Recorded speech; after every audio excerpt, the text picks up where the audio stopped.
Philippine Azkals looking to improve on their current standing in the joint qualifiers for the 2022 FIFA World Cup and the 2023 Asian Cup. The national team takes on the Maldives on Thursday and will look to avenge its loss to Syria in a rematch next Tuesday. And joining us in the studio right now for a preview is none other than Sports Desk football analyst Cedelf Tupas. Hi, Ced. Hope you're having a good day, my friend. Let's go and welcome back to the show. Almost a month of layoff para dito sa Philippine Azkals. No, October 15 pa yung last match nila. Have they resumed training, Ced?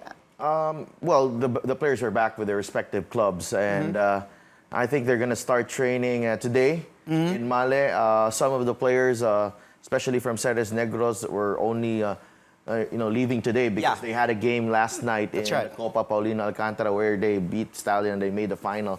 So guys like Stefan Schrock, Mike Ott were just, we're flying to the Maldives today.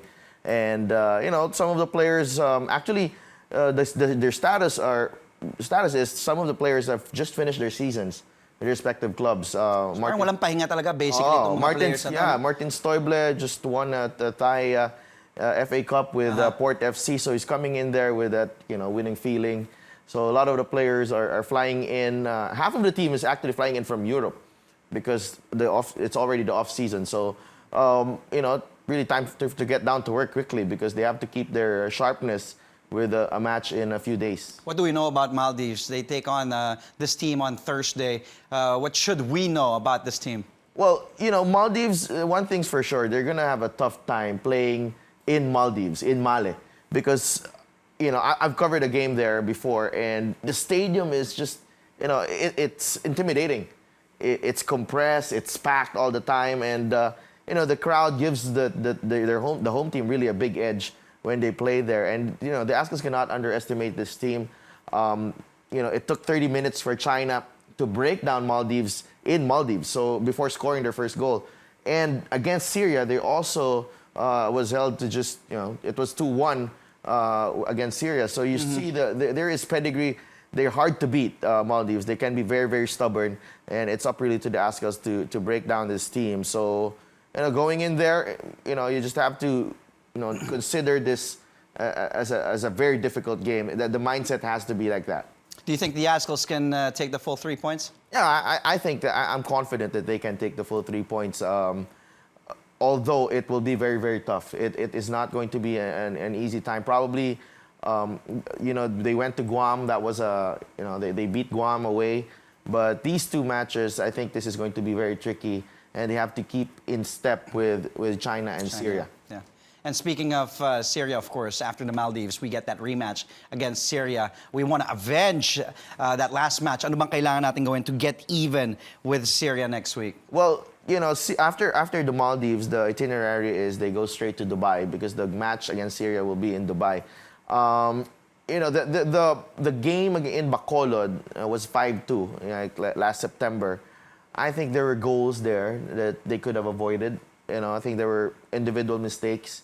And those were, Syria opened up opportunities that were actually expected by the Azkals, but they just can't do anything about it. So these are addressable mistakes. So once they sorted that one out, I think they're going to be fine. Crucial for the Azkals to get at least a draw as they go into the next round, because the next 3 games will be, 2 of them will be here at home against Maldives and Guam before ending their campaign against China next year. So crucial really for the Azkals to get the result. I think Coach Scott Cooper has sort of found the right formula with the way they have to stay compact, and they held China to a 0-0 draw in Bacolod. That was a big result. That was huge, yeah. And, they cannot rest on that result. And they have to make sure that was not a one-time thing. So consistency is key for the Azkals, and they do need to find the back of the net this time here. In this pair of away games, Cedelf, Maldives, and Dubai nga against Syria, who do you want to step up? Or sino yung mga players na kailangan at gusto mo mag-step up dito sa Philippine Azkals? Well, Stefan Schrock is of course, the talisman and the linchpin of that team. I thought he had next to Neil Etheridge, he had a fantastic game against China. And, he will be counted upon to create opportunities for the Philippines. And he's been in great form. He's taken care of his body very well. And, he's been very sharp, and you see that with the accolades that he's been getting in the past few days. Yeah. He was the AFF Best 11, and he was also the Player of the Year in the PFL. So, Shraki, and you always know that he is going to step up, especially in the big games.